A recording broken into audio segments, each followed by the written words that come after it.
Assalamualaikum warahmatullahi wabarakatuh. Halo semuanya, selamat datang kembali di channel YouTube Kina. Pekan lalu aku telah membahas versi revisionis sejarah parlementer abad ke-16. Pada pekan ini aku akan membahas mengenai History of Parliament Trust. Pendirian History of Parliament Trust yang terinspirasi oleh Nemir dan dikelola oleh Institute of Historical Research merupakan kesimpulan logis dari perkembangan. Namun, nama tersebut kurang tepat karena hanya berfokus pada House of Commons. Bahkan, trust tersebut tidak menangani pertumbuhan prosedural dan kelembagaan dari majelis rendah, tetapi lebih memperhatikan keanggotaan dan pemilihan anggotanya. Namun, selama tahun 1960, ketika trust perlahan-lahan bekerja menuju kesimpulan, muncul tanda-tanda bahwa beberapa sejarawan mulai mengubah pandangan mereka terhadap sejarah parlemen. Pelopor dalam hal ini adalah J.S. Ruskell yang membandingkan parlemen Tudor dengan pendahulunya di zaman pertengahan dan menemukan bahwa parlemen Tudor tidak memuaskan. Ruskell merumuskan argumennya dalam kerangka politik kekuasaan tradisional, bukan bisnis parlemen. Namun ketika dia berpendapat bahwa institusi ini tidak memiliki kapasitas untuk menantang otoritas kerajaan atau mengawasi eksekutif, kecuali jika parlemen bertemu secara teratur dan menjalankan kontrol keuangan yang efektif. Dia memberikan kontribusi penting untuk penilaian yang lebih realistis terhadap parlemen Tudor. Kondisi tersebut tidak ada pada abad ke-16. Hanya 2 kali Commons memberikan uang lebih sedikit dari yang diminta oleh mahkota, yaitu pada tahun 1504 dan 1532, dan tidak pernah sekalipun menolak hibah secara langsung. Jika kritik Ruskell disampaikan dengan menggunakan terminologi politik tradisional dan dibingkai dalam prioritas politik lama, namun dia tetap mempertanyakan interpretasi ortodoks. Mereka yang mengikutinya bagaimanapun meninggalkan prioritas lama tersebut dan mulai mengajukan pertanyaan baru tentang institusi, fungsi, bisnis, prosedur, dan catatannya. Pada akhir 1960 dan 1970 muncul bukan sekolah revisionis, tetapi apa yang dapat disebut secara longgar sebagai posisi revisionis.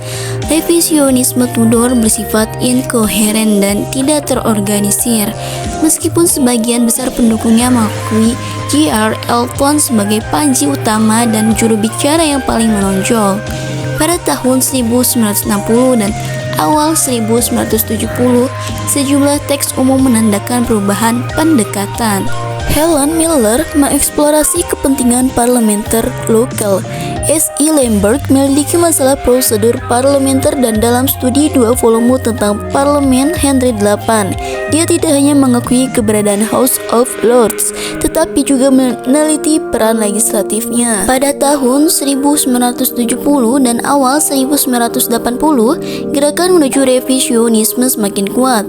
Tidak ada sesuatu yang homogen atau terkoordinasi dalam perkembangan ini, yang lebih ditandai oleh elemen-elemen yang berbeda dan perbedaan penekanan daripada ideologi atau garis partai tetap.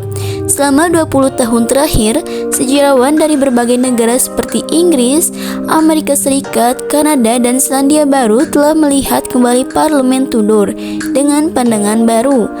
Dalam banyak kasus, satu-satunya kesamaan penting dalam karya mereka adalah keyakinan bahwa pengetahuan yang kuat tentang kewenangan, fungsi, bisnis, keanggotaan, dan prosedur suatu institusi adalah prasyarat untuk memahami politiknya. Dalam jeda antara karya Round dan karya Powell dan Wallis, tidak ada karya ilmiah besar tentang Lords yang muncul dalam bentuk cetak, hanya segelintir monograf singkat.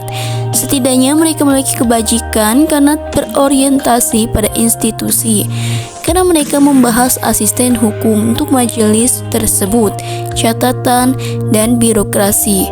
Namun, tidak ada dari mereka yang membahas dasar-dasar kelembagaan, fungsi, dan kekuatannya, kualitas dan volume bisnisnya, dan mereka hanya sedikit membahas cara majelis itu mengatur dirinya sendiri untuk menyelesaikan bisnisnya.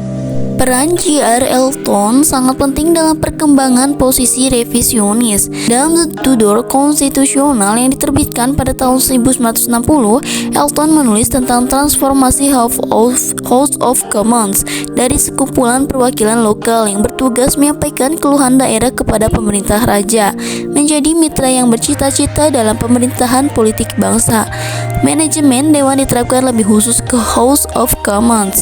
Jika hanya karena Lord secara keseluruhan diharapkan mengikuti arahan pemerintahan tanpa pengelolaan khusus. Dan di House of Commons pada masa Elizabeth muncul sejenis oposisi baru, oposisi terhadap poin-poin prinsip konstitusional. Cukup sekian dan terima kasih. Wassalamualaikum warahmatullahi wabarakatuh. So out the door and your pockets can find us no more.